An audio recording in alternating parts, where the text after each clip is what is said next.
ওদের কুরবানিটা ওদের করতে দাও, আমরা বাঁচি। আর না তো এসে ওকে গোবর ফেলতে বলো, গোবর ফেলতে বলো, গোবর ফেললে তাহলে বুঝতে পারবে। চিন্তায় মাথা খারাপ হয়ে যাচ্ছে, আমরা কি করব, কিছুই করার উপায় নেই, কিছুই খুঁজে পাচ্ছি না। ঈদুল আজহার আগে পশ্চিমবঙ্গে গবাদি পশু কোরবানির উপর নিষেধাজ্ঞা বহাল রেখেছেন কলকাতা হাইকোর্ট।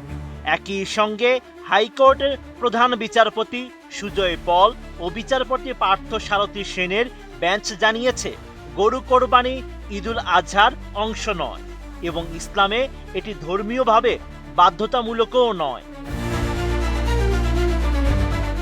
কলকাতা হাইকোর্টের এমন ঘোষণার পাশাপাশি মুসলিম ধর্মীয় নেতাদের পক্ষ থেকে বলা হচ্ছে, নতুন নিয়মের কারণে কোরবানির প্রক্রিয়া জটিল হয়ে পড়েছে এবং প্রশাসনিক হয়রানির ঝুঁকি তৈরি হয়েছে।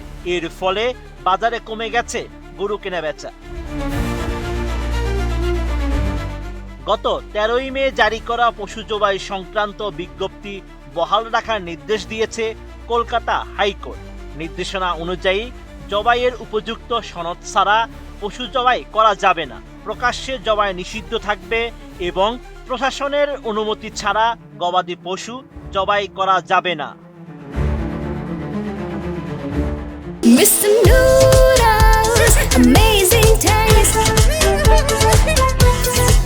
এদিকে কলকাতার নাখোদা মসজিদের ইমাম মাওলানা মোহাম্মদ শফিক কাশমি বলেন, অবকাঠামোগত ঘাটতির কারণে নতুন নিয়ম অনুযায়ী কোরবানির বাস্তবায়ন কঠিন করে তুলেছে। এ সময় তিনি প্রতিটি এলাকায় কসাইখানা ও পশু চিকিৎসা সেবা নিশ্চিত করার দাবি জানান। ফুরফুরা শরীফের পীরজাদা তোহা সিদ্দিকীও এই বছর গরু কোরবানি না করার আহ্বান জানিয়েছেন।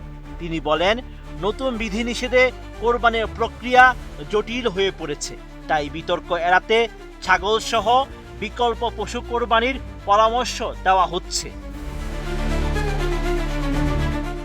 অন্যদিকে বিভিন্ন রাজনৈতিক নেতা ও স্থানীয় প্রতিনিধিরা অভিযোগ করেছেন, এই বিধিনিষেধ ধর্মীয় রীতিনীতিতে হস্তক্ষেপের শামিল। তাদের দাবি, কোরবানি ইসলামী রীতির অংশ এবং এতে প্রশাসনিক জটিলতা সৃষ্টি করা উচিত নয়। খামারি ও ব্যবসায়ীরা বলছেন, বাজারে পশু বিক্রি না হওয়ায় তারা বড় আর্থিক ক্ষতির মুখে পড়েছেন। পশুপালন খাত, হাটভিত্তিক ব্যবসা, কসাই কার্যক্রম এবং চামড়া শিল্প প্রভাবিত হওয়ার আশঙ্কা দেখা দিয়েছে। সরকারটা কি সরকার এলো আমাদের কাছে, মানুষকে মেরে ফেলে দেবে মানে তো। কুরবানিটা বন্ধ করা মানে ব্যবসাটা বন্ধ। আমি চাই কুরবানিটা এবারটা হোক। বছরে এমন একটা করে দিল যে আমাদের কোনো লাইন নেই, আমাদের মরা ছাড়া। 3 টাকা করে 4 টাকা করে সুদে নিয়েছি 5 লাখ টাকা, তাতে কি করে মেটাবো, আমি কি করব? আমি তো হিন্দু লোক, আমি তো দাস, আমি ব্যবসা করি খাই, তাও তো অসুবিধা হয়েছে, কি করবো? গরু কিনতে হবে মতি খেয়ে, গরু মতি খেয়ে কিনতে হবে। Sheikh Farid, ATN news.